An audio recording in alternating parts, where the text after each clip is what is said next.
구독과 좋아요를 눌러주시고 감동의 대한민국이라고 댓글을 남겨주세요. 저는 다니엘 크로프트 39살입니다. 미 국방정보국 전략평가 담당 분석관이죠. 그리고 지금 제 앞에는 한국의 핵잠재력 보고서가 놓여 있습니다. 2026년 2월 3일 상원 외교위원회 청문회가 시작되던 바로 그 순간 저는 속으로 비웃고 있었어요. 한국이요? 핵 잠재력이라고요? 웃기는 소리였습니다. 제 책상 위에는 붉은색 표지의 기밀 보고서가 있었죠. 페이지를 넘길 때마다 제 손가락 끝이 차가워졌습니다. 하지만 저는 믿지 않았어요. 아니, 믿고 싶지 않았다는 게 정확할 겁니다. 왜냐하면 저는 아시아를 믿지 않았거든요. 10년 전 싱가포르에서의 악몽이 아직도 생생합니다. 중국 업체와의 기술 협력 프로젝트였죠. 우리는 신뢰했고 그들은 배신했습니다. 기밀 기술 유출 사건. 제 상관은 그 일로 옷을 벗었어요. 저는 그때 깨달았습니다. 아시아는 속도는 빠르지만 투명성은 없다고요. 그 확신은 제 뼈속 깊이 박혔습니다. 한국도 마찬가지라고 생각했어요.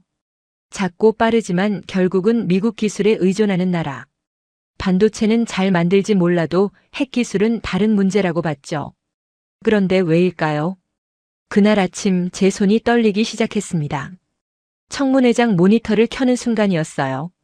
상원 의원들이 자리에 앉고 증인들이 입장했습니다. 국무부 비확산 차관보 그레고리 멘델. 그의 얼굴이 화면에 크게 잡혔죠. 저는 그의 표정에서 뭔가 이상함을 느꼈습니다. 긴장한 얼굴이었어요. 아니, 긴장을 넘어선 두려움 같은 것이었죠. 왜 저렇게 떨고 있을까요? 한국 정도는 쉽게 답변할 수 있을 텐데요. 청문회가 시작되었습니다. 위원장이 개회를 선언했고 증인 선서가 끝났어요. 그리고 첫 번째 질문이 나왔습니다. 상원 의원 엘리자 하트먼. 41살 공화당 소속 핵확산 전문가 출신이죠. 그녀는 날카로운 눈빛으로 그레고리를 바라봤습니다. 저는 화면 속 그녀의 입술이 움직이는 걸 지켜봤어요. 일본은 47톤의 플루토늄을 보유하고 있습니다. 그녀의 목소리가 회의장을 가득 채웠죠. 왜 한국은 재처리를 금지합니까? 그 질문이 떨어지는 순간 저는 숨을 멈췄습니다. 회의장 공기가 무거워지는 게 느껴졌어요. 그레고리의 이마에 땀이 맺히기 시작했습니다. 그는 물을 한 모금 마셨죠. 손이 떨리고 있었어요. 저는 모니터를 더 가까이 당겼습니다. 뭔가 중요한 순간이 다가오고 있다는 걸 직감했거든요. 그레고리가 입을 열었습니다. 그건 역사적 맥락이 있습니다. 그의 대답은 흐릿했어요. 하지만 엘리자는 물러서지 않았습니다. 역사적 맥락이요? 그게 기술적 근거입니까? 그녀의 목소리에 날이 섰죠. 한국의 파이로 프로세싱 기술 수준은 어떻습니까? 결정적 질문이었습니다. 저는 제 심장 소리가 들렸어요. 쿵쾅쿵쾅. 그레고리가 고개를 숙였습니다.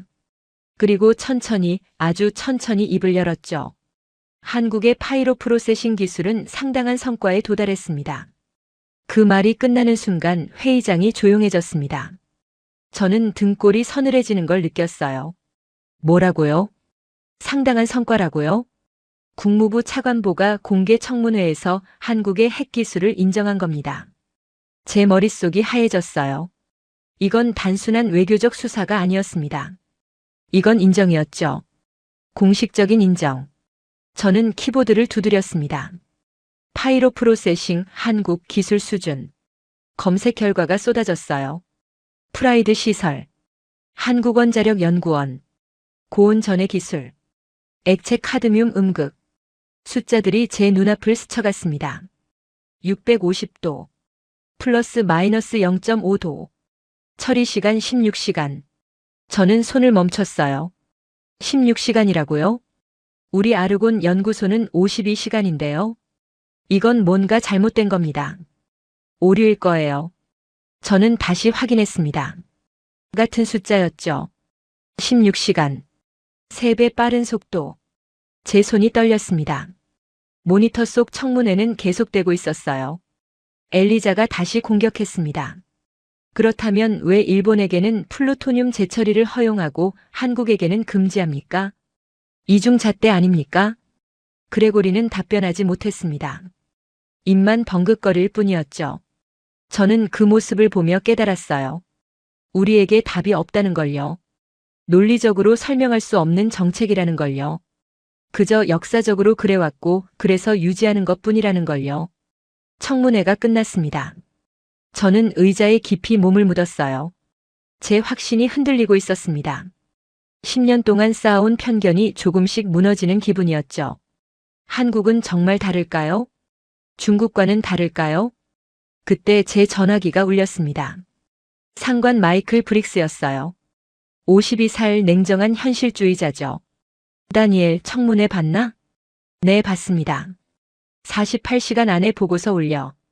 그의 목소리는 단호했어요. 한국이 결심하면 얼마나 걸리는지 계산해. 모든 걸 다 포함해서. 전화가 끊겼습니다. 저는 빈 화면을 바라봤어요. 48시간. 제 인생에서 가장 무거운 숫자였습니다. 저는 커피를 한 잔 더 뽑았습니다. 세 번째 잔이었죠. 손이 떨려서 컵을 제대로 잡기도 힘들었어요. 책상 위에는 자료들이 산처럼 쌓여 있었습니다. 일본 플루토늄 보유량, 한국 사용 후행 연료 데이터, 국제원자력기구 보고서들. 저는 숫자들을 하나씩 들여다봤어요. 일본 플루토늄 47톤. 이건 공식적으로 인정된 수치죠. 재처리 시설도 있고 고속 증식로 계획도 있었습니다. 물론 실패했지만요. 하지만 그들에겐 권리가 있었어요. 재처리할 권리, 플루토늄을 보유할 권리. 미일원자력 협정이 그걸 허용했습니다. 그런데 한국은요? 금지. 철저한 금지. 한미원자력 협정은 한국의 재처리를 막아왔죠. 저는 그게 당연하다고 생각했었어요. 한국은 작은 나라고 북한과 대치 중이니까요. 위험하니까요.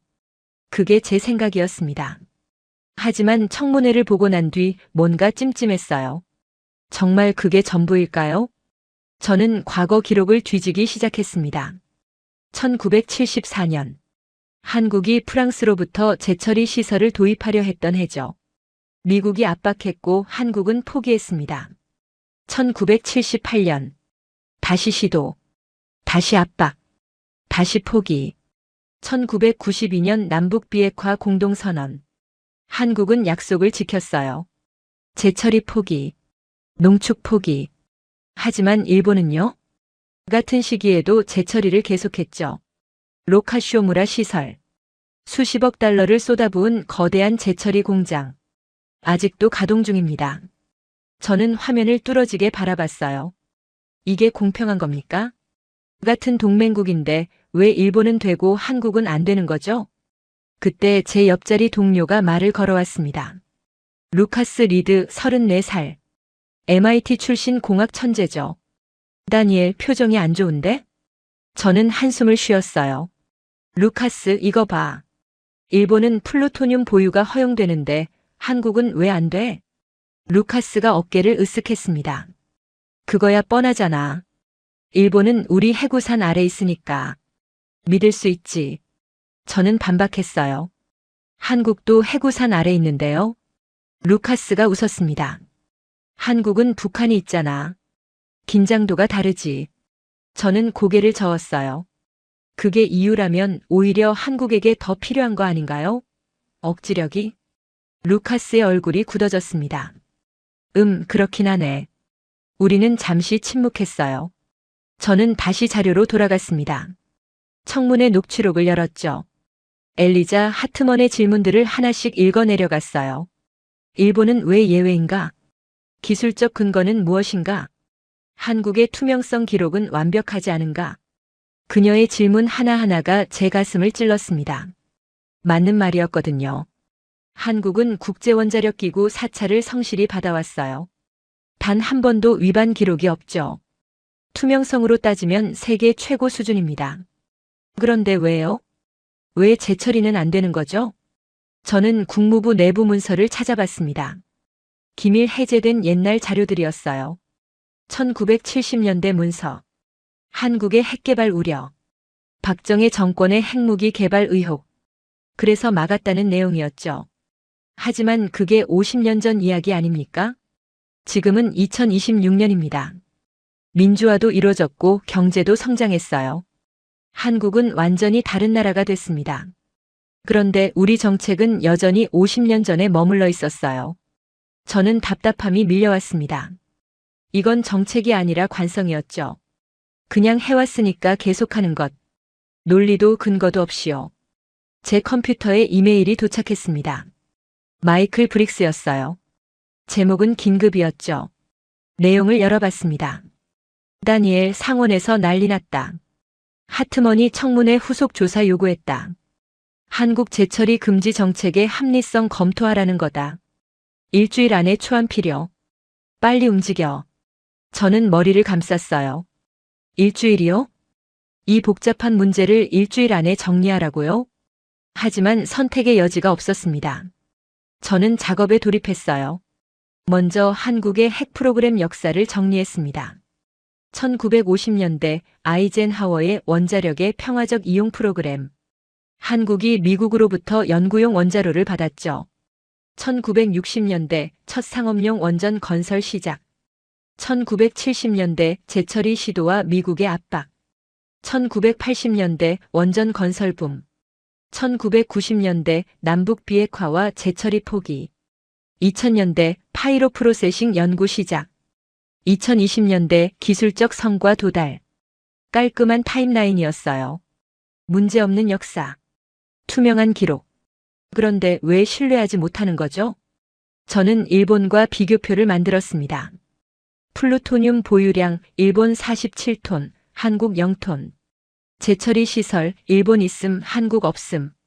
국제원자력기구 사찰 위반 일본 0건, 한국 0건.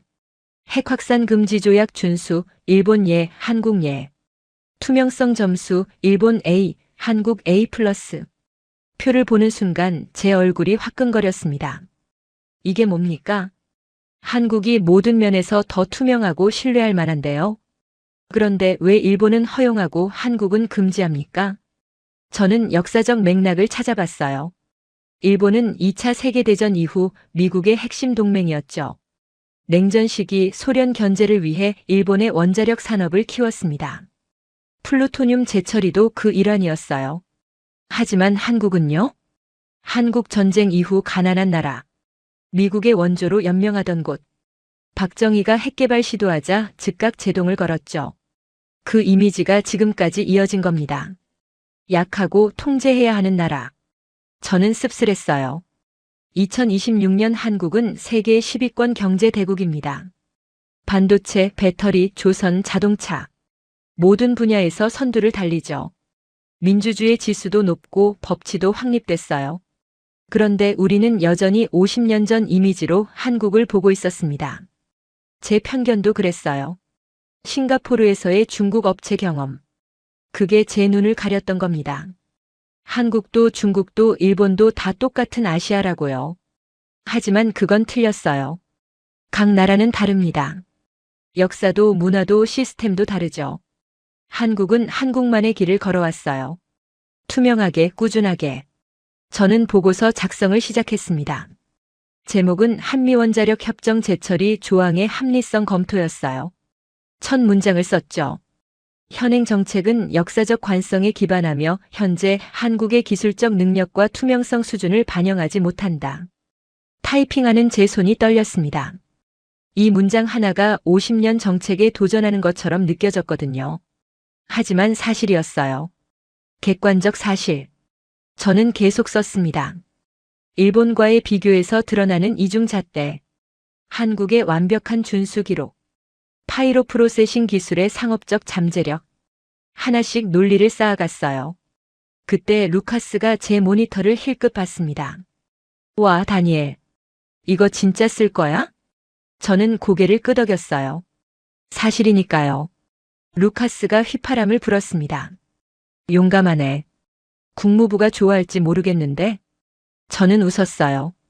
좋아하든 말든 제 일은 분석이니까요. 정치는 그들이 할 일이고요. 루카스가 엄지를 치켜 세웠습니다. 저는 다시 키보드로 돌아갔어요. 하지만 마음 한구석이 불편했습니다. 제가 지금 뭘 하고 있는 걸까요? 한국을 옹호하는 건가요? 아니면 그냥 객관적 사실을 쓰는 건가요?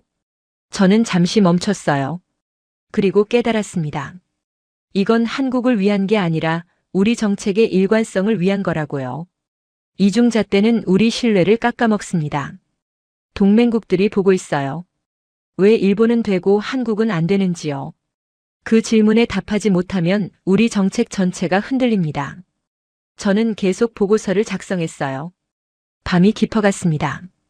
사무실에는 저 혼자 남았죠.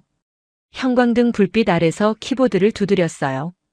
그리고 마지막 문장을 썼습니다. 한국에 대한 재처리 금지 정책은 재검토가 필요하며 기술적 투명성과 국제 사찰 체계를 전제로 한 부분적 허용을 고려해야 한다. 저장 버튼을 눌렀습니다. 끝이었어요. 저는 의자에 기대어 천장을 바라봤습니다. 제가 방금 뭘 한 걸까요? 50년 정책에 균열을 낸 걸까요? 아니면 그냥 당연한 사실을 쓴 걸까요? 답은 모르겠어요. 하지만 한 가지는 확실했습니다. 제 편견이 조금씩 무너지고 있다는 것. 한국이 제 생각보다 훨씬 강하고 투명하고 신뢰할 만하다는 것. 그걸 인정하기 시작했다는 것. 저는 컴퓨터를 껐습니다. 집으로 가는 길 차 안에서 생각했어요. 내일 청문회 후속 회의가 있습니다. 제 보고서가 논의될 거예요. 어떤 반응이 나올까요? 저는 알 수 없었습니다. 하지만 한 가지는 분명했어요. 한국에 대한 제 시선이 바뀌기 시작했다는 것. 그리고 그 변화가 저를 불편하게 만들었다는 것. 왜냐하면 10년 동안 믿어온 확신이 흔들리고 있었으니까요. 다음 날 아침 저는 일찍 출근했습니다. 회의가 오전 9시였거든요. 책상에 앉자마자 이메일을 확인했어요. 마이클로부터 메시지가 와 있었습니다. 보고서 잘 봤다. 오늘 회의에서 내가 직접 설명해. 준비해둬. 저는 심호흡을 했습니다. 직접 설명이라니요. 예상하지 못한 일이었어요. 회의실에 들어섰을 때 이미 몇 명이 앉아 있었습니다. 마이클 브릭스 국무부 동아시아 담당 부차관보 제니퍼 최 에너지부 원자력 담당 토머스 윌슨. 무거운 얼굴들이었죠. 저는 자리에 앉았어요. 마이클이 회의를 시작했습니다. 자, 다들 다니엘 보고서 읽었지? 의견 들어보자. 제니퍼가 먼저 입을 열었어요. 솔직히 말하면 시기적으로 곤란합니다. 지금 한국과 방위비 분담금 협상 중인데 이 이슈를 건드리면 복잡해져요. 토머스가 고개를 끄덕였습니다. 기술적으론 다니엘 말이 맞아요. 하지만 정치적으론 지뢰밭이죠. 저는 가만히 듣고 있었어요. 마이클이 저를 봤습니다. 다니엘, 내 생각은? 저는 목을 가다듬었어요. 숫자를 봐야 합니다.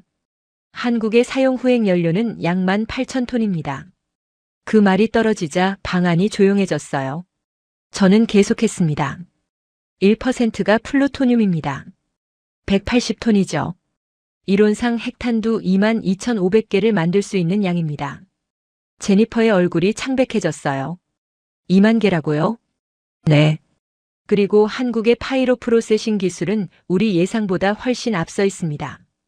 토머스가 끼어들었습니다. 얼마나 앞서 있는데요? 저는 자료를 펼쳤어요. 우리 아르곤 연구소는 처리 시간 52시간입니다. 한국 프라이드 시설은 평균 16시간이에요. 토머스가 눈을 크게 떴습니다. 3배 차이라고요? 네. 온도 제어 기술에서 차이가 납니다. 650도를 플러스 마이너스 0.5도로 유지하는 정밀도죠. 마이클이 휘파람을 불었어요. 이런, 우리가 완전히 과소평가했구나. 저는 고개를 끄덕였습니다. 그게 문제입니다. 우리는 한국을 50년 전 이미지로 보고 있어요. 하지만 현실은 다릅니다. 제니퍼가 물었어요. 그럼 한국이 핵무장을 결심하면 얼마나 걸리나요? 저는 잠시 망설였습니다. 이 대답이 모든 걸 바꿀 수도 있다는 걸 알았거든요. 하지만 사실을 말해야 했어요. 기술적으로는 3개월입니다. 방 안 공기가 얼어붙었어요. 제니퍼가 되물었습니다. 3개월이요? 정말로요? 네. 파이로 프로세싱으로 플루토늄 분리 설계는 이미 완료됐을 가능성 높고 실험 한두 번이면 됩니다. 토머스가 고개를 저었어요. 믿을 수가 없네요. 우리가 그렇게 방심하고 있었다니. 마이클이 책상을 두드렸습니다. 좋아. 그럼 우리 선택지는 뭐지? 저는 준비한 슬라이드를 켰어요. 3가지입니다. 첫째, 현상 유지. 계속 금지하는 거죠. 하지만 한국 내 불만이 커질 겁니다. 제니퍼가 끼어들었어요. 이미 여론이 들끓고 있어요. 특히 젊은 층에서요. 저는 고개를 끄덕이고 계속했습니다. 둘째, 부분 허용. 국제 사찰 강화를 전제로 파이로 프로세싱을 인정하는 겁니다. 토머스가 물었어요. 그럼 플루토늄은요? 민간용으로 제한하고 군사 전용 불가 조항을 넣습니다. 국제원자력기구 상시 감시하고요. 마이클이 생각에 잠겼어요. 셋째 선택지는요? 저는 심호흡을 했습니다. 전면 허용. 한국을 일본과 동급으로 대우하는 겁니다. 제니퍼가 손을 저었어요. 그건 불가능해요. 의회가 절대 통과 안 시킬 겁니다. 저도 압니다. 하지만 논리적으로는 가장 공평한 선택이죠. 방안이 다시 조용해졌어요. 마이클이 말했습니다. 다니엘, 솔직히 물어볼게. 한국이 핵무장할 것 같아? 저는 잠시 생각했어요. 그리고 천천히 대답했습니다. 모릅니다. 하지만 능력은 확실히 있습니다. 그리고 그게 문제예요. 왜요? 능력이 있는데도 안 만든다는 건 선택이라는 뜻입니다. 하지만 우리가 계속 압박하면 그 선택이 바뀔 수 있어요. 제니퍼가 고개를 끄덕였습니다. 다니엘 말이 맞아요. 우리가 너무 조이면 오히려 역효과가 날 수 있습니다. 토머스가 덧붙였어요. 게다가 한국 기술이 이 정도면 우리가 막을 수도 없어요. 결국 그들 의지에 달린 겁니다. 마이클이 한숨을 쉬었습니다. 이거 참 난감하네. 백악관에 뭐라고 보고하지? 저는 조심스럽게 말했어요. 있는 그대로 보고하시죠. 한국의 능력, 우리 선택지, 그리고 위험 요소들. 마이클이 저를 바라봤어요. 내가 브리핑 자료 만들어. 국가안보회의용으로. 네? 제가요? 그래. 내가 제일 잘 알잖아. 이틀 안에 준비해. 저는 어쩔 수 없이 고개를 끄덕였습니다. 회의가 끝나고 저는 자리로 돌아왔어요. 머리가 복잡했습니다. 백악관 브리핑이라니요. 국가안보회의요.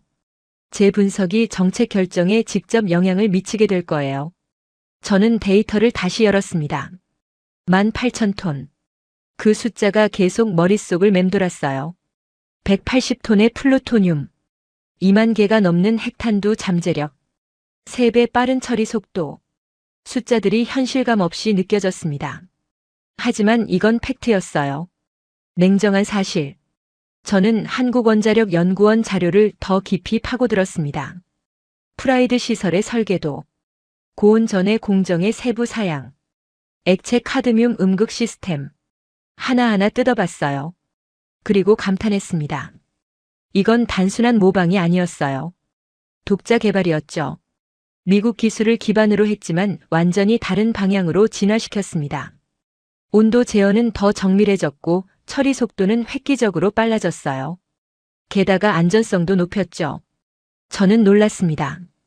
한국이 이 정도일 줄은요. 루카스가 제 옆에 왔어요. 뭐 그렇게 집중해서 봐? 저는 화면을 가리켰습니다. 이거 봐. 한국 온도 제어 시스템. 인공지능 예측 모델 쓰고 있어. 루카스가 화면을 들여다봤습니다. 오, 진짜네. 실시간 피드백 루프까지 있어. 이거 우리보다 한 세대 앞선 건데?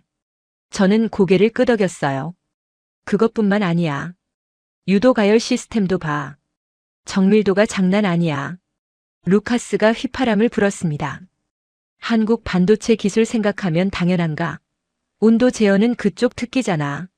맞아요. 저는 그걸 간과했습니다. 한국은 반도체 제조에서 세계 최고죠. 그 기술이 핵연료 재처리에도 적용된 겁니다. 온도, 압력, 타이밍. 모든 게 정밀해야 하는 공정. 한국은 이미 수십 년간 그런 기술을 다뤄왔어요. 저는 새로운 각도로 데이터를 봤습니다. 한국의 산업 기반, 반도체, 디스플레이, 배터리, 모두 초정밀 공정 기술이 필요한 분야죠. 그 기술력이 원자력으로 스며든 겁니다. 자연스럽게요. 저는 타임라인을 다시 그려봤어요. 2000년대 초반 파이로 프로세싱 연구 시작. 2010년대 기초 실험 성공. 2020년대 상업화 수준 도달. 20년이 넘는 시간. 꾸준한 투자. 체계적인 연구. 그 결과가 지금이었습니다. 저는 감탄하지 않을 수 없었어요. 이건 하루아침에 이루어진 게 아니었습니다. 장기 계획의 결과였죠. 그리고 그 계획을 끝까지 밀고 간 집념. 저는 제 편견이 부끄러워졌습니다. 아시아는 투명성이 없다고요? 한국을 봐요. 모든 연구 결과를 국제학회에 발표했습니다. 국제원자력기구 4차를 투명하게 받았어요. 숨긴 게 없었습니다. 오히려 우리가 보지 않았던 거죠. 보고 싶지 않았던 걸지도 몰라요. 인정하기 싫었던 겁니다. 작은 나라 한국이 이렇게 앞서갈 수 있다는 걸요. 저는 브리핑 자료를 만들기 시작했어요. 첫 슬라이드, 한국의 핵 잠재력계요. 둘째 슬라이드, 사용 후행 연료 18,000톤의 의미. 셋째 슬라이드, 파이로 프로세싱 기술 수준 비교. 넷째 슬라이드, 시간 추정 3개월. 다섯째 슬라이드, 정책 선택지. 하나씩 채워갔어요. 그런데 이상했습니다. 슬라이드를 만들수록 제 마음이 무거워졌어요. 왜일까요? 이건 그냥 사실을 정리하는 건데요. 하지만 뭔가 찜찜했습니다. 마치 제가 한국을 고발하는 것 같은 기분이었죠. 그런데 한국이 뭘 잘못했나요? 아무것도 없어요. 그들은 규칙을 지켰습니다. 투명하게 연구했죠. 능력을 키웠지만 사용하지 않았어요. 잘못은 우리에게 있었습니다. 한국을 과소평가한 것, 이중잣대를 적용한 것, 50년 전 관성에 머물러 있던 것. 저는 타이핑을 멈췄습니다. 그리고 생각했어요. 이 브리핑이 어떤 결과를 낳을까요? 한국에 대한 압박이 강해질까요? 아니면 정책이 바뀔까요? 저는 알 수 없었습니다. 하지만 한 가지는 확실했어요. 숫자는 거짓말하지 않는다는 것. 18,000톤은 18,000톤이에요. 180톤은 180톤이죠. 3배는 3배입니다. 그리고 3개월은 3개월이에요. 이 사실들을 외면할 수 없었습니다. 저는 다시 키보드로 돌아갔습니다. 브리핑 자료를 완성해야 했어요. 객관적으로 정확하게. 제 개인적 감정은 빼고요. 숫자만 말하게 하는 겁니다. 그게 제 역할이니까요. 이틀 후 저는 국가안보회의 준비회의에 참석했습니다. 백악관 상황실 바로 옆 작은 회의실이었어요. 긴장감이 느껴졌습니다. 마이클이 제 브리핑 자료를 검토하고 있었죠. 다니엘, 이거 확실한 거지? 3개월? 저는 고개를 끄덕였어요. 기술적으로는 가능합니다. 정치적 결정만 있으면요. 마이클이 한숨을 쉬었습니다. 젠장, 이거 폭탄이야. 백악관 사람들이 뒤집어질 거야.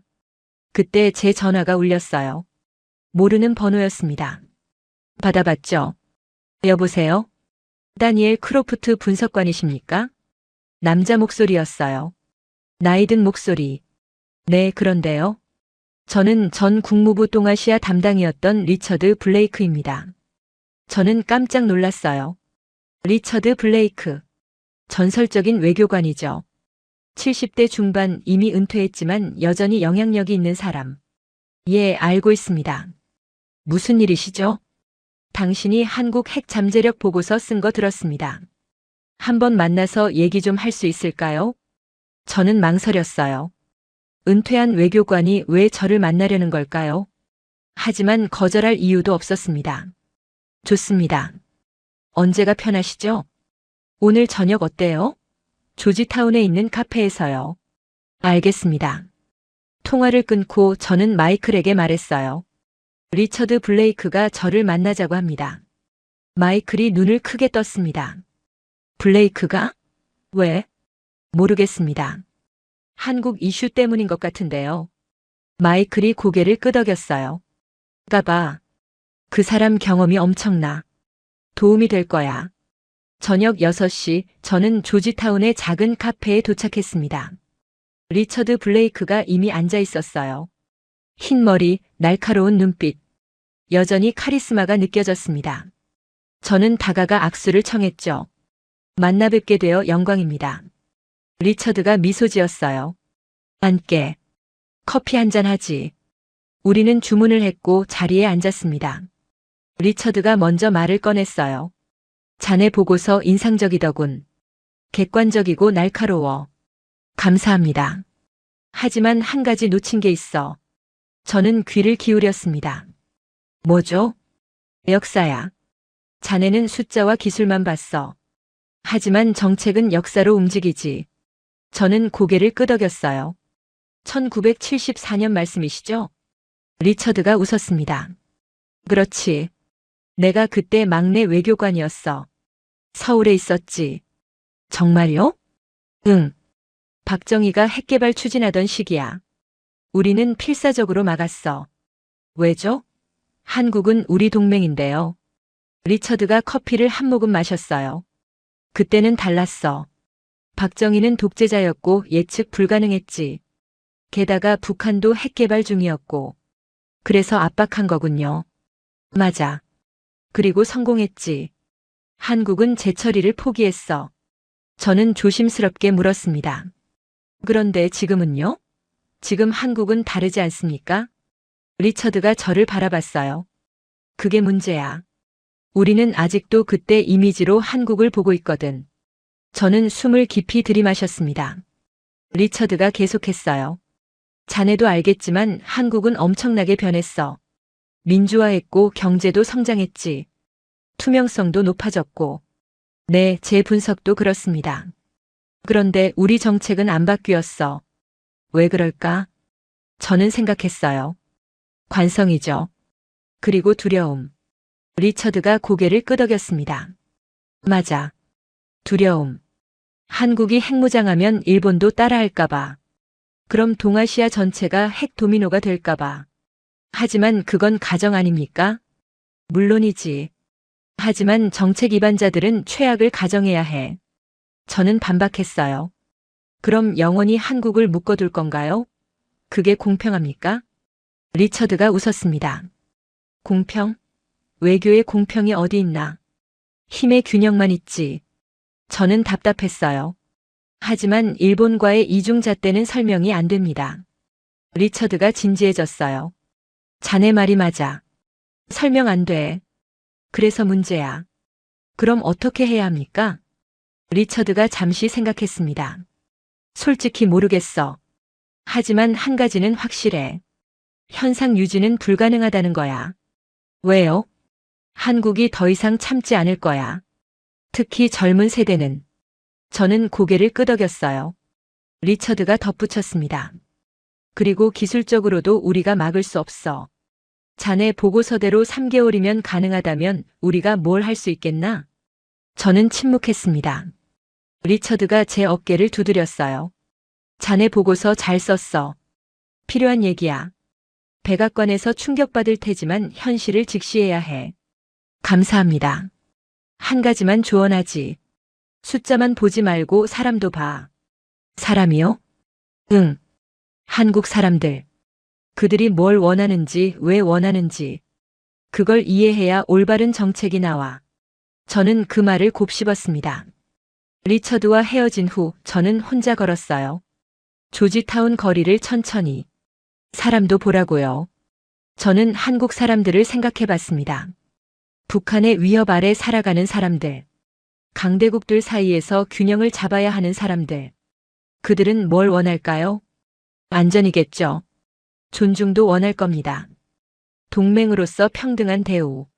그런데 우리는 그걸 주지 않았어요. 재처리는 금지하고 의심하고 통제하려 했죠. 마치 어린아이 다루듯이. 저는 부끄러웠습니다. 집에 돌아와 컴퓨터를 켰어요. 한국 여론을 검색했습니다. 자체 핵무장 찬성 여론 60% 이상. 재처리 권리 요구 70% 이상. 숫자들이 말하고 있었어요. 한국 국민들의 좌절을, 불공평함에 대한 분노를. 저는 한국 언론 기사들을 읽기 시작했습니다. 번역기를 돌려가며요. 왜 일본은 되고 우리는 안 되나? 미국은 우리를 동맹으로 보는가 아니면 속국으로 보는가? 우리도 주권 국가다. 기사 하나하나가 제 가슴을 찔렀어요. 그들이 느끼는 모욕감이 전해졌습니다. 저는 처음으로 한국 입장에서 생각해 봤어요. 북한이 핵무기를 개발하는데 자신들은 손발이 묶여 있다면요? 동맹국이라는 미국은 보호해주겠다고 하지만 정작 평등하게 대우하지 않는다면요? 일본에게는 플루토늄을 허용하면서 자신들에게는 금지한다면요? 화가 날 만했습니다. 당연한 반응이었어요. 저는 제 보고서를 다시 열었습니다. 그리고 새로운 섹션을 추가하기 시작했죠. 한국 국민 정서 분석. 리처드의 조언을 따른 겁니다. 숫자뿐 아니라 사람도 보는 거죠. 여론조사 데이터를 넣었어요. 언론 분석도 추가했습니다.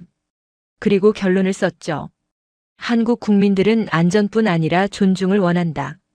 기술적 능력을 갖췄음에도 자제하고 있는 것은 동맹에 대한 신뢰 때문이다. 하지만 그 신뢰가 일방적 희생을 요구한다면 언젠가 깨질 수 있다. 타이핑하는 제 손이 떨렸습니다. 이 문장이 정책 위반자들에게 어떻게 받아들여질까요? 경고로 들릴까요?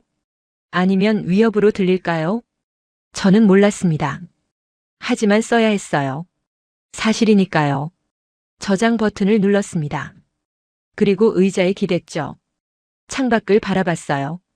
워싱턴의 밤하늘이 보였습니다. 별이 없었어요. 도시의 불빛이 너무 밝아서 저는 생각했습니다. 제 편견이 깨지고 있다고요. 10년 전 싱가포르에서 품은 확신. 아시아는 믿을 수 없다는 생각. 그게 조금씩 허물어지고 있었어요. 한국은 달랐습니다. 투명하고 책임감 있고 신뢰할 만했죠. 그리고 무엇보다 능력이 있었어요. 우리가 인정하든 안 하든 그들은 이미 그 수준에 도달했습니다. 이제 선택은 우리에게 있었어요. 계속 묶어둘 것인가? 아니면 평등한 파트너로 인정할 것인가? 저는 답을 몰랐습니다. 하지만 한 가지는 확실했어요. 제가 더 이상 예전의 다니엘이 아니라는 것. 한국을 보는 제 눈이 바뀌었다는 것. 그리고 그 변화가 저를 불편하게 만들면서도 동시에 자유롭게 만들었다는 것. 편견에서 벗어나는 건 고통스럽습니다. 하지만 필요한 과정이었어요. 진실을 보기 위해서는요. 저는 컴퓨터를 껐습니다. 내일은 백악관 브리핑이었어요. 준비는 끝났습니다. 이제 결과를 기다리는 일만 남았죠. 저는 잠자리에 들었어요. 하지만 쉽게 잠들지 못했습니다. 머릿속에서 숫자들이 빙글빙글 돌았거든요. 18,000톤, 180톤, 3개월, 그리고 리처드의 말. 사람도 봐. 저는 눈을 감았습니다. 내일이면 모든 게 달라질지도 모른다고 생각하면서요. 백악관 상황실. 저는 그곳에 처음 들어가 봤습니다. 생각보다 작았어요. 하지만 무게감이 달랐죠. 이곳에서 수많은 중대 결정이 내려졌을 테니까요. 국가안보보좌관 제임스 코너가 자리에 앉았습니다. 국무장관, 국방장관, 에너지부 장관도 함께였어요. 저는 맨 끝자리에 앉았습니다. 브리핑을 할 준비를 하면서요.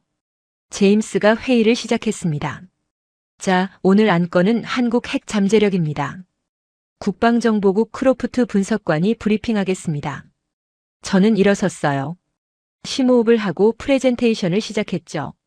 첫 슬라이드를 켰습니다. 한국은 현재 약 18,000톤의 사용 후행 연료를 보유하고 있습니다. 방안이 조용해졌어요. 이 중 1%가 플루토늄입니다. 약 180톤이죠. 국방장관이 끼어들었습니다. 180톤이면 핵탄두가 몇 개나 가능하죠? 저는 준비한 답을 했어요. 이론상 22,500개입니다. 방안 공기가 무거워졌습니다. 저는 다음 슬라이드로 넘어갔어요. 한국의 파이로 프로세싱 기술 수준입니다. 화면에 프라이드 시설 사진이 떴죠. 이 시설은 650도의 고온에서 작동합니다. 정밀도는 플러스 마이너스 0.5도입니다. 에너지부 장관이 눈을 크게 떴어요. 0.5도라고요? 그게 가능합니까? 네. 유도 가열 시스템과 인공지능 온도 예측 모델을 사용합니다. 저는 기술 세부 사항을 설명했습니다. 액체 카드뮴 음극, 실시간 피드백 루프, 자동 조정 시스템. 하나하나 짚어가며 말했죠. 그리고 가장 중요한 숫자를 던졌습니다. 처리 시간은 평균 16시간입니다. 우리 아르곤 연구소는 52시간이 걸립니다. 국무장관이 물었어요. 3배 차이라는 말입니까? 네. 온도 제어 기술의 차이입니다. 제임스가 끼어들었습니다. 어떻게 그게 가능하죠? 한국이 우리보다 앞섰다는 건가요? 저는 조심스럽게 대답했어요. 이 분야에서는 그렇습니다. 한국은 반도체 제조에서 세계 최고 수준의 온도 제어 기술을 보유하고 있습니다. 그 기술이 원자력 분야로 전이된 겁니다. 방 안 사람들이 서로 눈빛을 교환했어요. 불편한 침묵이 흘렀습니다. 저는 계속했죠. 650도라는 온도는 단순한 숫자가 아닙니다. 이 온도에서 염화물이 용융되고 전기화학적 반응이 일어나죠. 플러스 마이너스 5도 범위를 벗어나면 반응이 불안정해집니다. 에너지부 장관이 끄덕였어요. 그래서 정밀 제어가 핵심이군요. 맞습니다. 그리고 한국은 이 기술을 20년 넘게 연구했습니다. 체계적으로 꾸준히요. 저는 타임라인 슬라이드를 보여줬습니다. 2000년 연구 시작, 2005년 첫 실험, 2010년 소규모 성공, 2015년 프라이드 시설 가동, 2020년 상업화 수준 도달. 제임스가 물었습니다. 우리는 왜 몰랐습니까? 저는 솔직히 답했어요. 몰랐던 게 아니라 관심이 없었습니다. 한국은 모든 연구 결과를 국제학회에 발표했어요. 공개적으로요. 우리가 보지 않았을 뿐입니다. 국방장관이 불편한 표정을 지었어요. 그럼 이 기술로 핵무기 제조가 가능하다는 겁니까? 저는 다음 슬라이드로 넘어갔습니다. 기술적으로는 가능합니다. 파이로 프로세싱으로 플루토늄을 분리하고 농축하고 성형하는 과정이 필요합니다. 한국은 이 모든 단계의 기술을 보유하고 있습니다. 얼마나 걸립니까? 제가 추정하기에는 3개월입니다. 방안이 술렁였어요. 제임스가 테이블을 두드렸습니다. 3개월? 정말입니까? 네. 기술 준비는 이미 끝났습니다. 정치적 결정만 있으면 됩니다. 국무장관이 한숨을 쉬었어요. 이건 심각한 문제네요. 저는 고개를 끄덕이고 계속했습니다. 하지만 중요한 점이 있습니다. 한국은 이 능력을 30년 넘게 보유했음에도 단 한 번도 사용하지 않았습니다. 에너지부 장관이 물었어요. 왜죠? 저는 잠시 생각했습니다. 그리고 조심스럽게 답했죠. 선택의 문제입니다. 한국은 핵무기를 만들 수 있지만 만들지 않기로 선택했습니다. 동맹에 대한 신뢰, 국제사회와의 약속 때문이죠. 제임스가 날카롭게 물었습니다. 그 선택이 언제든 바뀔 수 있다는 뜻 아닙니까? 저는 솔직히 대답했어요. 네. 그래서 우리 정책이 중요합니다. 침묵이 흘렀습니다. 저는 마지막 슬라이드를 보여줬어요. 정책 권고안이었습니다. 첫째, 현상 유지는 불가능합니다. 한국 내 불만이 임계점에 도달했습니다. 둘째, 부분 허용을 고려해야 합니다. 국제 사찰 강화를 전제로요. 셋째, 일본과의 형평성 문제를 해결해야 합니다. 이중잣대는 동맹 신뢰를 훼손합니다. 제임스가 손을 들었어요. 부분 허용이라는 게 구체적으로 뭡니까? 저는 준비한 안을 설명했습니다. 파이로 프로세싱을 민간 목적으로 허용하되 국제원자력기구의 상시 감시를 받게 합니다. 플루토늄은 핵연료로만 사용하고 군사 전용을 막는 조항을 넣는 거죠. 국방장관이 반박했어요. 그래도 기술적으로는 전용 가능하지 않습니까? 맞습니다. 하지만 지금도 가능합니다. 차이는 투명성입니다. 허용하면서 감시하는 게 금지하면서 모르는 것보다 낫습니다. 국무장관이 고개를 끄덕였어요. 일리 있는 말입니다. 제임스가 생각에 잠겼습니다. 일본 문제는 어떻게 설명하죠? 왜 일본은 되고 한국은 안 된다고요? 저는 솔직히 말했어요. 설명할 방법이 없습니다. 역사적으로 그래왔다는 것 외에는요. 하지만 그건 논리적 근거가 아닙니다. 에너지부 장관이 덧붙였습니다. 게다가 한국의 투명성 기록이 일본보다 좋습니다. 객관적으로 봐도 한국이 더 신뢰할 만합니다. 국방장관이 불편해 보였어요. 하지만 북한 문제가 있지 않습니까? 한국이 핵무장하면 북한이 더 강경해질 겁니다. 저는 반박했습니다. 북한은 이미 핵무기를 보유하고 있습니다. 한국의 재처리 허용이 북한 정책을 바꾸지는 않을 겁니다. 제임스가 끼어들었어요. 중국은요? 중국이 어떻게 반응할까요? 저는 준비한 분석을 말했습니다. 중국은 반대할 겁니다. 하지만 이미 북한 핵무기에 대해서도 반대했죠. 실제 행동으로 옮기지는 않았습니다. 국무장관이 물었어요. 일본이 따라서 핵무장할 가능성은요? 저는 고개를 저었습니다. 일본은 이미 재처리 능력이 있습니다. 핵무장하려면 언제든 할 수 있어요. 하지 않는 건 정치적 선택입니다. 한국 재처리 허용이 그 선택을 바꾸지는 않을 겁니다. 제임스가 한숨을 쉬었어요. 복잡하네요. 저는 고개를 끄덕였습니다. 네. 하지만 결정을 미룰수록 더 복잡해집니다. 한국의 기술은 계속 발전하고 국민 불만은 커지고 있으니까요. 회의가 끝나고 저는 밖으로 나왔습니다. 복도에서 마이클이 기다리고 있었어요. 어땠어? 저는 어깨를 으쓱했습니다. 모르겠어요. 반응이 엇갈렸습니다. 마이클이 제 어깨를 두드렸어요. 잘했어. 내가 할 일은 다 했어. 이제 정치인들이 결정할 차례지. 저는 고개를 끄덕였습니다. 하지만 마음이 무거웠어요. 650도. 그 숫자가 계속 머릿속을 맴돌았습니다. 한국이 20년 넘게 연구한 기술. 체계적으로 투명하게 쌓아온 능력. 우리는 그걸 인정해야 할까요? 아니면 계속 부정해야 할까요? 저는 답을 몰랐습니다. 하지만 한 가지는 확실했어요. 650도는 거짓말하지 않는다는 것. 플러스 마이너스 0.5도는 한국의 정밀함을 증명한다는 것. 그리고 16시간은 그들의 효율성을 보여준다는 것. 숫자가 말하고 있었습니다. 한국은 이미 그 수준에 도달했다고요. 우리가 인정하든 안 하든요. 저는 사무실로 돌아왔습니다. 루카스가 물었어요. 어땠어? 저는 고개를 저었습니다. 말하기 힘들어. 복잡해. 루카스가 웃었어요. 당연하지. 50년 정책을 바꾸려는 건데. 저는 의자에 앉았습니다. 그리고 생각했어요. 650도의 비밀. 그건 단순한 온도가 아니었습니다. 한국의 집념이었어요. 20년 넘게 한 길을 걸어온 끈기. 실패해도 포기하지 않은 의지. 그리고 마침내 도달한 성과. 저는 감탄하지 않을 수 없었습니다. 이건 하루아침에 이루어진 게 아니에요. 장기 계획의 결과였죠. 그리고 그 계획을 끝까지 밀고 간 나라. 한국이었습니다. 저는 컴퓨터를 켰어요.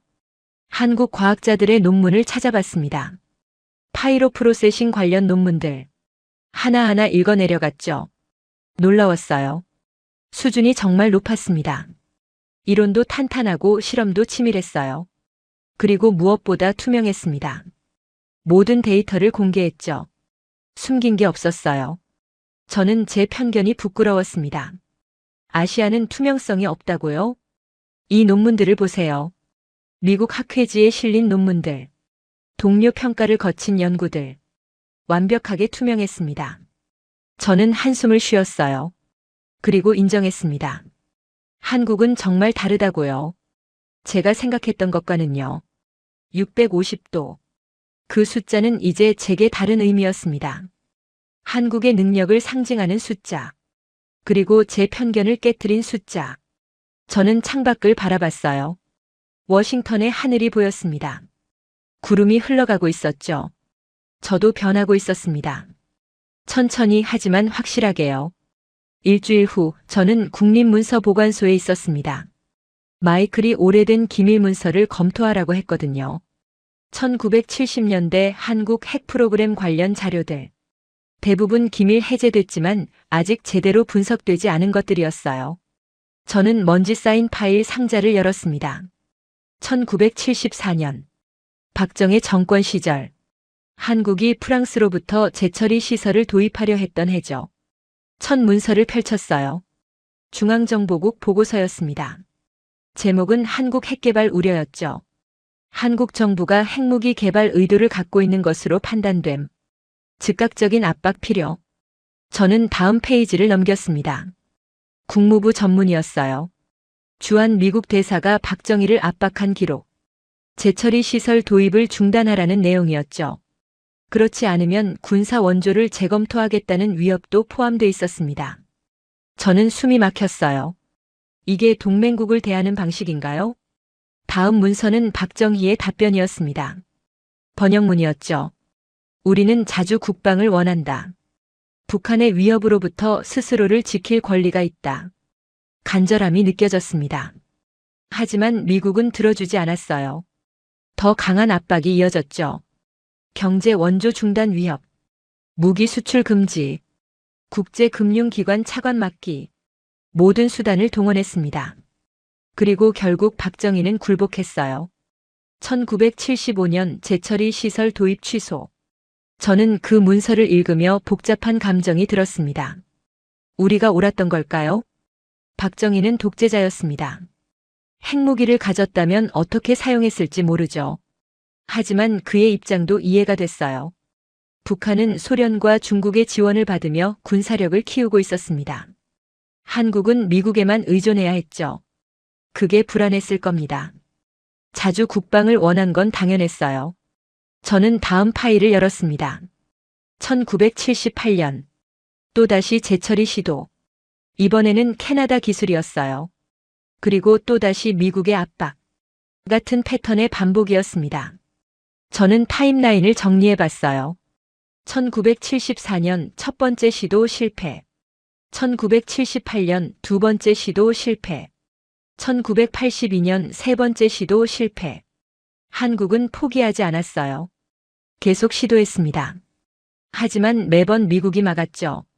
그리고 1992년 남북 비핵화 공동선언. 한국은 재처리를 완전히 포기했습니다. 저는 그 선언문을 읽었어요. 남과 북은 핵재처리 시설과 우라늄 농축 시설을 보유하지 아니한다. 명확한 약속이었습니다. 그리고 한국은 지켰어요. 30년 넘게요. 저는 일본 자료를 찾아봤습니다. 같은 시기 일본은 어땠을까요?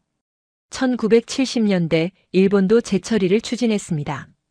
하지만 미국의 반응은 달랐어요. 압박 대신 협상, 위협 대신 협력. 1988년 미일 원자력 협정 개정. 일본에게 재처리 권리를 부여했습니다. 저는 두 나라의 차이를 비교했어요. 한국 압박, 금지, 위협. 일본 협상, 허용, 협력. 같은 동맹국인데 왜 이렇게 다른 대우를 받았을까요? 저는 당시 배경을 조사했습니다. 1970년대 동아시아 정세. 베트남 전쟁 종결, 닉슨 독트린, 주한미군 감축 논의. 한국은 버림받을까봐 두려워했어요. 그래서 자체 핵 개발을 시도한 겁니다. 하지만 미국은 그걸 위협으로 봤죠. 통제 불가능한 동맹국. 반면 일본은 달랐습니다. 전후 평화헌법, 미군 기지 제공, 안정적인 민주주의.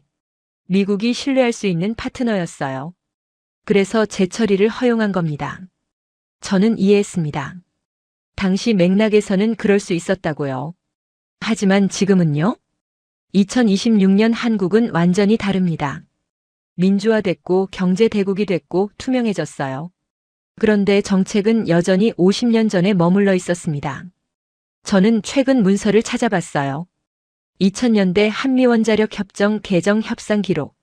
한국이 재처리 권리를 요구했습니다. 미국은 거부했어요.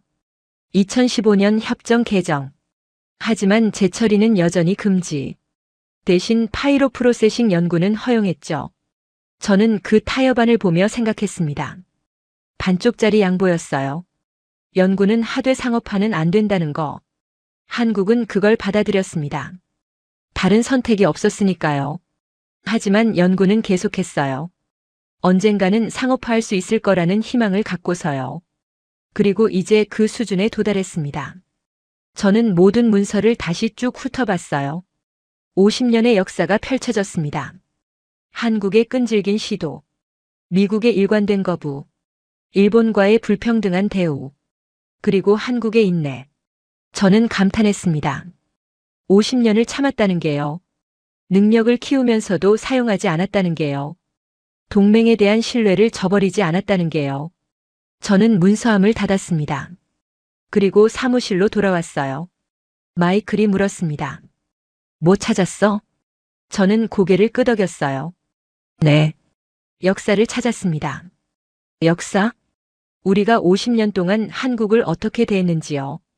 그리고 한국이 얼마나 인내했는지요. 마이클이 진지해졌습니다. 그래서? 저는 솔직히 말했어요. 우리가 빚을 졌습니다.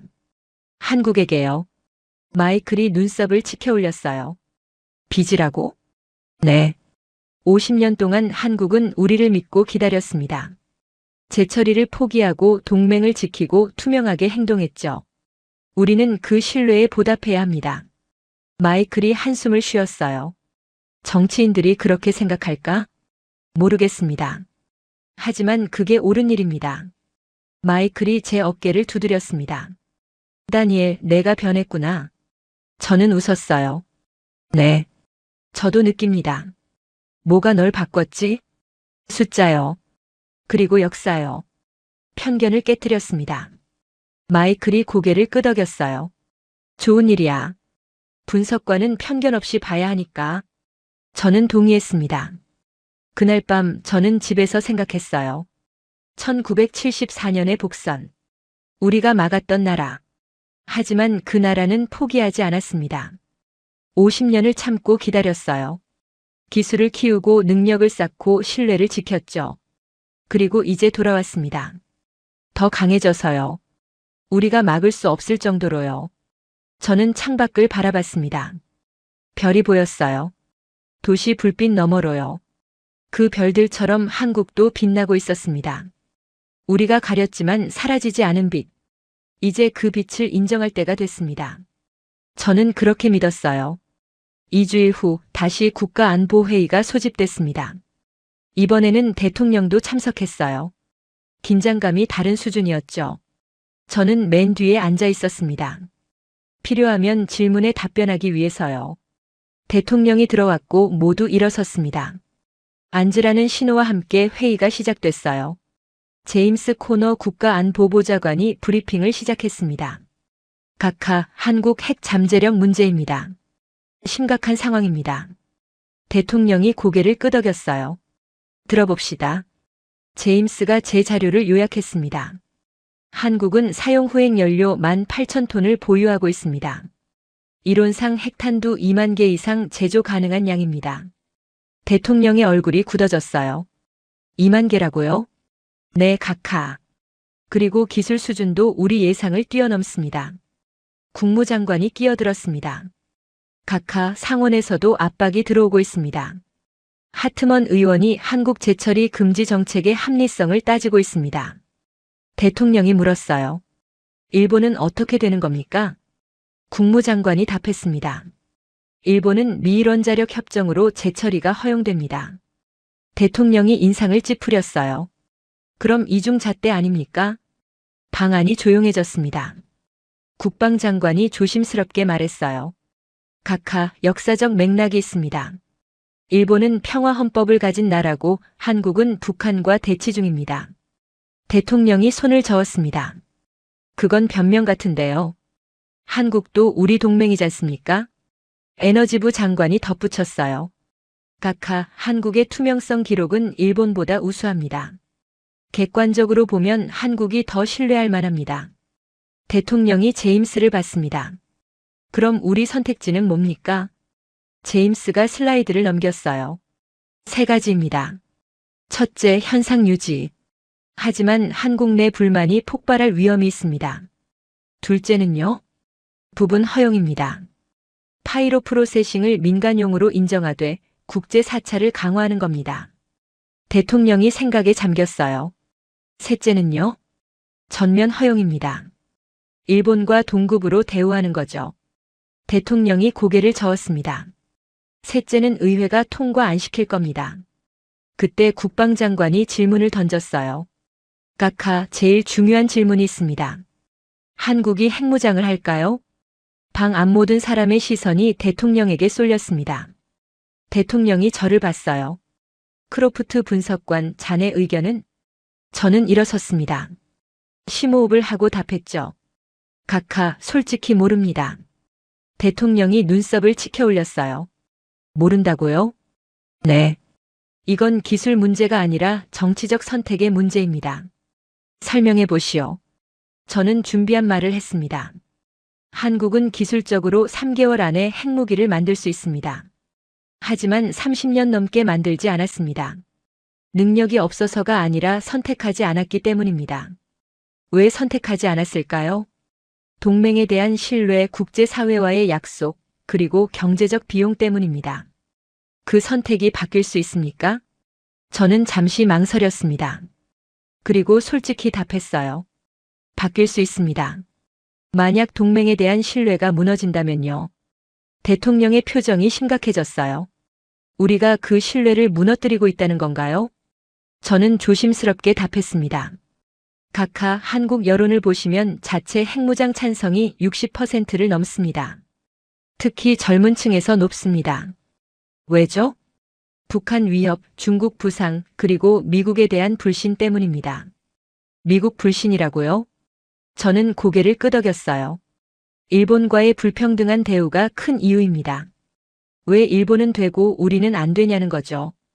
대통령이 한숨을 쉬었습니다. 그럼 우리가 어떻게 해야 합니까? 저는 솔직히 말했어요. 신뢰를 회복해야 합니다. 평등하게 대우하고 정당한 권리를 인정해야 합니다. 국방장관이 반박했습니다. 하지만 한국이 재처리 능력을 갖추면 일본도 자극받을 겁니다. 도미노 효과가 일어날 수 있어요. 저는 대답했어요. 각하, 일본은 이미 재처리 능력이 있습니다. 로카쇼무라 시설이 가동 중입니다.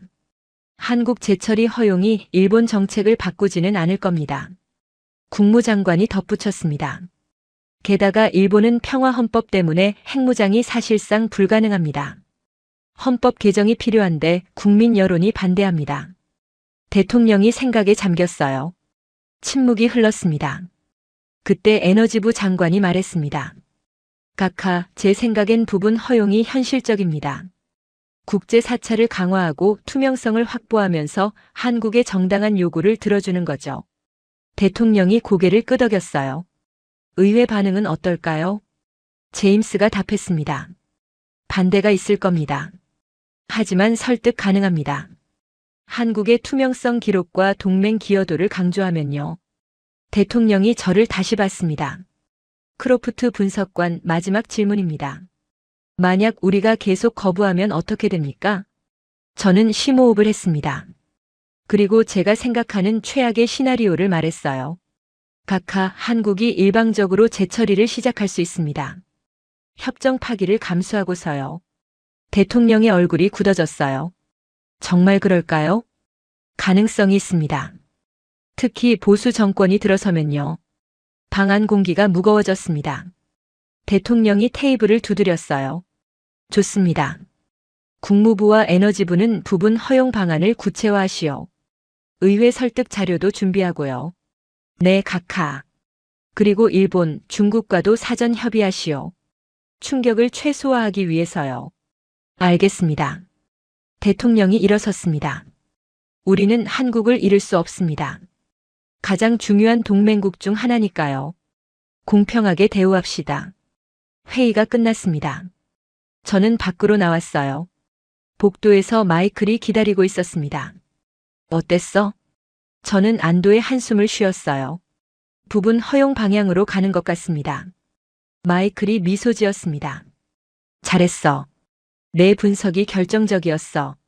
저는 고개를 저었어요. 저는 그냥 사실을 말했을 뿐입니다. 그게 중요한 거야. 편견 없이 사실을 보는 것. 저는 고개를 끄덕였습니다. 사무실로 돌아오는 길 저는 생각했어요. 공포의 질문. 한국이 핵무장을 할까요? 저는 여전히 답을 몰랐습니다. 하지만 한 가지는 확실했어요. 우리가 어떻게 대하느냐에 따라 답이 달라진다는 것. 신뢰로 대하면 신뢰로 돌아옵니다. 불신으로 대하면 불신으로 돌아오죠. 한국은 30년을 참았어요. 동맹을 믿고 기다렸습니다. 이제 우리가 보답할 차례였습니다. 평등하게 대우하고 정당한 권리를 인정하는 것. 그게 동맹의 의미 아닐까요? 저는 그렇게 믿었습니다. 3개월 후 저는 최종 보고서를 작성하고 있었습니다. 한미원자력 협정 개정 협상이 타결됐어요. 부분 허용 방안이 채택된 겁니다. 한국은 파이로 프로세싱을 민간용으로 사용할 수 있게 됐죠. 물론 국제원자력기구의 강화된 사찰을 전제로요. 저는 키보드를 두드리며 감회가 새로웠습니다. 3개월 전만 해도 저는 한국을 믿지 않았어요. 아시아는 투명성이 없다고 생각했죠. 한국도 그 범주라고 봤습니다. 하지만 지금은 달라요. 한국은 제가 생각했던 것과 완전히 달랐습니다. 투명하고 책임감 있고 신뢰할 만한 나라였어요. 그리고 무엇보다 강했습니다. 진짜 강함이요. 저는 보고서 마지막 섹션을 쓰기 시작했어요. 제목은 절제의 힘이었습니다. 한국은 핵무기를 2만 개 만들 수 있는 잠재력을 가졌다. 저는 첫 문장을 썼습니다. 사용 후핵 연료 18,000톤, 플루토늄 180톤, 파이로 프로세싱 기술. 모든 조건이 갖춰져 있었어요.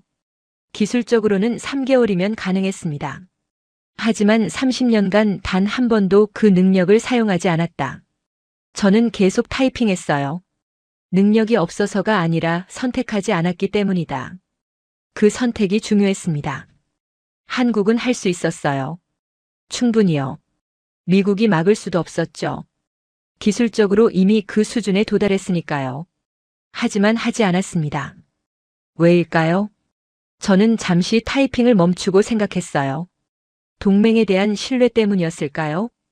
부분적으로는 맞습니다. 하지만 그것만은 아니었어요. 국제사회와의 약속도 있었죠. 남북 비핵화 공동선언, 핵 확산 금지 조약. 한국은 그 약속들을 지켰습니다. 30년 넘게요. 그리고 무엇보다 절제였습니다. 힘이 있어도 함부로 쓰지 않는 것. 능력이 있어도 선택하지 않는 것. 그게 진짜 강함 아닐까요? 저는 다시 타이핑을 시작했어요. 이 절제야말로 한국의 진정한 힘이다. 핵무기를 가진 나라는 많다. 미국, 러시아, 중국, 영국, 프랑스. 그들은 강합니다. 무력으로요. 하지만 한국은 다른 종류의 강함을 보여줬어요. 핵무기를 만들 수 있는데도 만들지 않는 절제. 그게 더 강할지도 모릅니다. 왜냐하면 그건 선택이니까요. 강요가 아니라 스스로의 결정. 저는 창밖을 바라봤습니다. 봄이 왔어요. 벚꽃이 피기 시작했죠. 한국에서도 벚꽃이 피고 있을 겁니다. 그들은 이제 정당한 권리를 인정받았어요. 재처리 능력을요. 하지만 저는 확신했습니다. 한국은 그 능력을 함부로 쓰지 않을 거라고요. 30년을 참고 기다린 나라니까요. 절제를 아는 나라니까요. 저는 보고서를 마무리했습니다. 결론은 이렇게 썼어요. 한국의 사례는 우리에게 중요한 교훈을 준다. 힘은 사용하는 것보다 절제하는 데서 나온다. 한국은 핵무기를 만들 수 있었지만 만들지 않았다. 그 선택이야말로 진정한 강대국의 모습이다. 타이핑을 마치고 저는 파일을 저장했어요. 그리고 마이클에게 이메일을 보냈죠. 최종 보고서 첨부합니다. 답장이 금방 왔습니다. 잘 읽었다. 훌륭한 분석이야. 특히 마지막 부분이 인상적이더군. 저는 미소 지었어요. 그날 오후 루카스가 제자리로 왔습니다. 다니엘 들었어? 한국 협정 타결됐다며? 네. 부분 허용으로요. 루카스가 웃었어요. 내 덕분이야. 내 보고서가 결정적이었어. 저는 고개를 저었습니다. 제 덕이 아니에요. 한국이 스스로 증명한 거죠. 뭘 증명했는데? 신뢰할 만하다는 걸요. 그리고 강하다는 걸요. 루카스가 고개를 끄덕였어요. 그래, 내가 많이 변했구나. 예전 다니엘이었다면 이렇게 얘기 안 했을걸? 저는 웃었습니다. 예전 저는 편견에 갇혀 있었죠. 싱가포르 경험 때문에요. 이제는 다르고. 네. 이제는 각 나라를 개별적으로 봅니다. 한국은 한국이에요. 중국도 일본도 아니죠. 루카스가 제 어깨를 두드렸습니다. 그게 좋은 분석관의 자세지. 저는 고개를 끄덕였어요. 그날 저녁 집에 돌아와 뉴스를 봤습니다. 한미원자력 협정 개정 소식이 나왔어요. 한국 언론은 환영 일색이었죠. 드디어 평등한 대우를 받게 됐다고요. 미국 언론은 조심스러웠습니다. 한국에 대한 신뢰가 시험대에 올랐다고요. 저는 두 반응 다 이해했어요. 한국 입장에서는 50년 만에 정당한 권리 회복이었습니다. 미국 입장에서는 새로운 도전이었죠. 하지만 저는 낙관적이었어요. 한국은 그 신뢰를 저버리지 않을 겁니다. 30년을 참고 기다린 나라니까요. 절제를 아는 나라니까요. 한 달 후 저는 서울에 출장을 갔습니다. 한국원자력연구원 방문이었어요. 프라이드 시설을 직접 보기 위해서요. 시설에 들어서는 순간 저는 압도됐습니다. 규모가 엄청났어요. 그리고 정밀했죠. 모든 게 완벽하게 통제되고 있었습니다. 온도, 압력, 타이밍. 650도를 플러스 마이너스 0.5도로 유지하는 시스템. 저는 그걸 직접 봤어요. 실시간으로 작동하는 걸요. 연구원이 설명했습니다. 우리는 20년 넘게 이 기술을 연구했습니다. 실패도 많았죠. 하지만 포기하지 않았어요. 왜 포기하지 않았습니까? 저는 물었어요. 연구원이 웃었습니다. 우리 미래를 위해서죠. 사용 후행 연료를 안전하게 관리하고 에너지 자립을 이루기 위해서요. 핵무기는요? 연구원의 표정이 진지해졌어요. 우리는 핵무기를 원하지 않습니다. 평화를 원하죠. 하지만 평화는 힘에서 나옵니다. 절제된 힘에서요.